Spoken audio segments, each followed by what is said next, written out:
While we're all still social distancing and self-quarantining, a lot of us are looking for things to do, whether video games to play, YouTube videos and streams to watch, or other shows and movies that are on various streaming services. And for a while now, there have been a few out there, including a Nerdrotic, that have been recommending this TV show called The Expanse, which admittedly I never got a chance to watch until just recently, and I'm hooked. I've really enjoyed the first season of The Expanse, and I thought I'd do a review on it. Spoiler-free, no spoilers at all, which means I'm going to have to leave a lot of stuff out because I want to encourage those of you that are also into sci-fi and sci-fi shows to give The Expanse a chance, even though it's been out for a while now. There's currently 4 seasons, and the first few seasons premiered on Sci-Fi, then eventually it went over to Amazon Prime Video. And if you happen to have Amazon Prime, then you have the Amazon Prime Video streaming service. And even though the Amazon Prime Video streaming service is kind of wonky, you might want to make sure before you start watching The Expanse that it's actually on Season 1, Episode 1, because I made the mistake of watching Season 2, Episode 1 first, and if you do that, you're going to be like, what the hell is going on? You have no idea. There's no setting. It just throws you right in. So fortunately, I was curious enough after watching the first episode of Season 2, and then I realized, oh, wait a minute, Amazon. That was the first episode of the second season, not the first season. So I went back and I'm like, okay, now I'm going to watch through the first season of The Expanse, which I thoroughly enjoyed, as I mentioned. And I would highly recommend those of you that are also sci-fi fans to check it out. So 10 episodes, all available once again on Amazon Prime Video, along with seasons 2 through seasons 4. I think they're going to have a season 5 as well, which is probably in production or will be in production once we get through the bug. And it's based on novels written by James S.A. Corey. So the setting, I'm going to give you guys the basics. The setting is hundreds of years in the future. I think it's the 23rd century. And instead of United Federation of Planets, which I do love Star Trek, by the way, except for Discovery and Picard. By the way, I did do a review of Season 1 of Picard over on the channel, so check it out if you haven't had a chance to do so.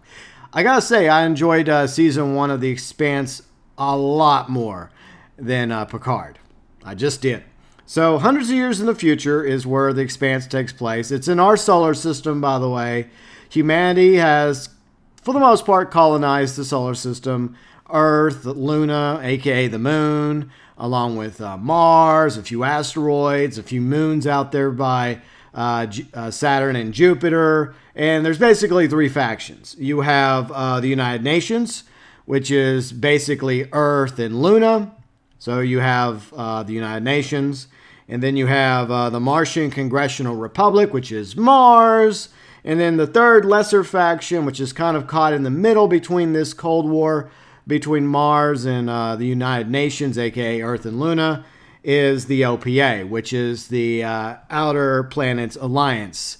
And the OPA is kind of like, I guess you could say, the IRA. There's more legitimate factions of the OPA, and then there's more extremist factions.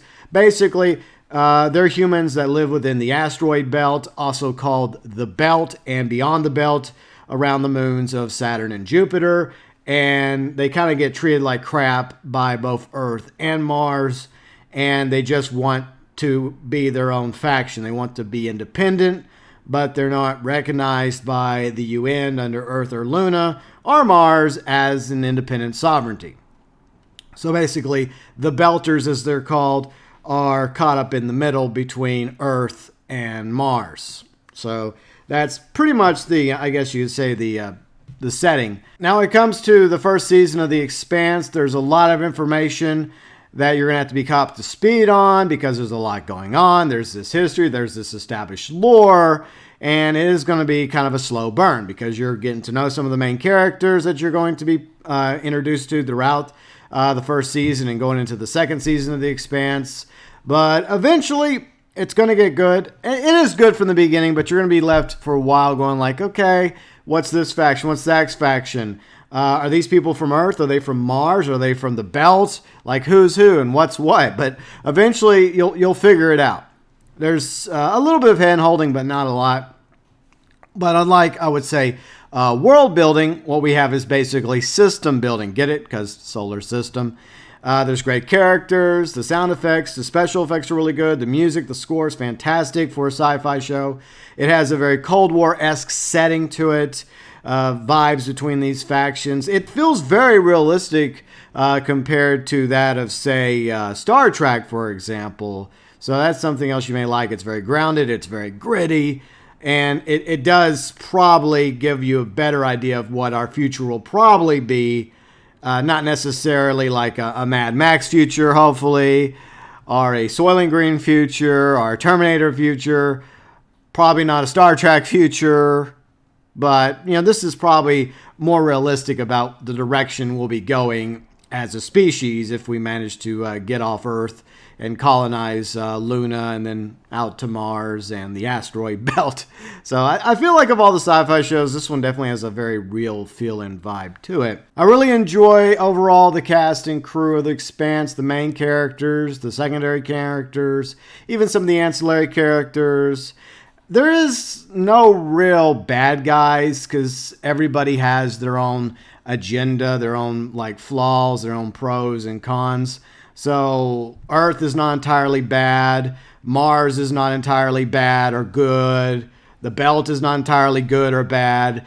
Like I said, it's very realistic.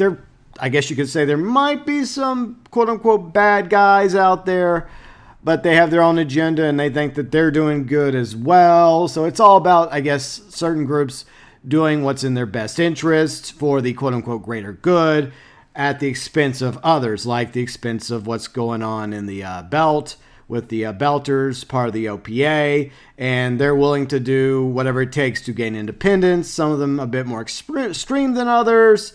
And you also have, like I said, the factions doing their own little thing between Mars and Earth with, like I mentioned, the OPA caught in the middle. The cast is great. There's also a ship, but I don't want to get into that too much. Just like with most of these sci-fi shows, there's a ship. Don't worry, like the Enterprise or Moya or Serenity, for example, or Battlestar Galactica. There is a ship that will take center stage in the expansion. It's beautiful. It's a sexy ship. So I think you'll like the ship. Let's see, but without spoiling the Expanse, I'm going to just have to leave it right there. And I would just encourage any of you that are fellow sci-fi fans looking for a great sci-fi series to get into. And if you happen to have Amazon Prime and Amazon Prime Video, check out the Expanse. At least give it, the first season a go. And if you like it, well, there's a seasons 2, 3, and 4 for you to check out. And eventually we'll be getting a season 5. And meanwhile, I'm currently in the middle of season 2, and I'm enjoying it thus far. It has, like I said, more of a realistic feel and vibe to it. I would say it's similar to Firefly, maybe like Battlestar Galactica. I don't know, maybe not as much like Farscape. I love Farscape, by the way, but maybe a little bit more realistic in some... Like, Farscape does have some realistic feels to it, but also has some sci-fi to it. But I would say that Expanse is more aligned with Firefly, maybe Battlestar Galactica, than, say, Farscape or Star Trek, for example. But it's a lot more grounded than the other shows that we mentioned in this genre. Fantastic lore. You got this history that they keep adding to. You learn more as you go along throughout the series of The Expanse. There's system building, not world building, system building. Like I said, I really enjoyed the first season. I'm already into the second season of The Expanse. Highly recommend it to any of you that are also into sci-fi shows looking for something new, new to you to check out. I've always liked the idea of humanity eventually getting off Earth, colonizing the moon, then moving on to Mars. And in fact, it's a running joke on the gaming channel that I'm actually from Mars. Maybe I am, maybe I'm not. But I've always had this vision because I got a sci-fi mind. I got imagination up here. And unfortunately, a lot of my ideas have already been done before. Case in point, The Expanse. For years now, I've had this idea of like a Mars colony or a Mars republic, something like that in the future.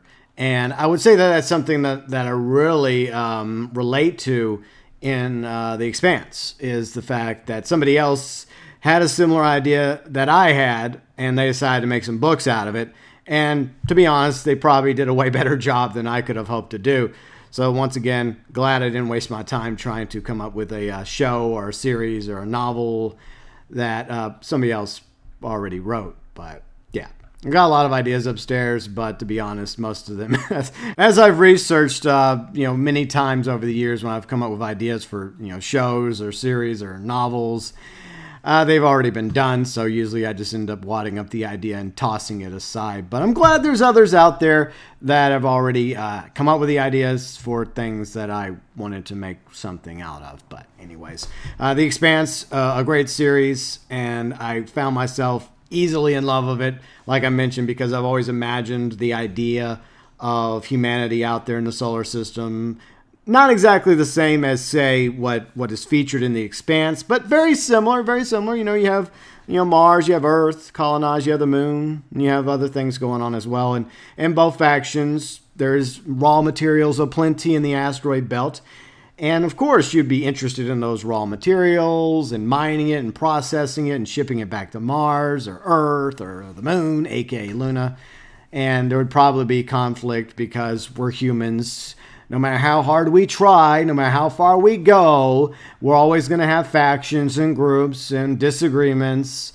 And I guess that's another reason why I feel that there's a lot more realism to The Expanse than to other sci-fi shows like Star Trek. Even though I absolutely love Star Trek, the original series, Next Gen, Deep Space Nine, Voyager, Enterprise, Discovery, and Picard. Not so much. Let me know, spoiler-free, of course, your thoughts, your views, and opinions about The Expanse if you've had a chance to watch it. If you're a fan of The Expanse as well, would you recommend it to fellow TV sci-fi fans? And if you would like me to do a review of Season 2, 3, 4, and eventually Season 5 of The Expanse, feel free and let me know that as well below in the comments section.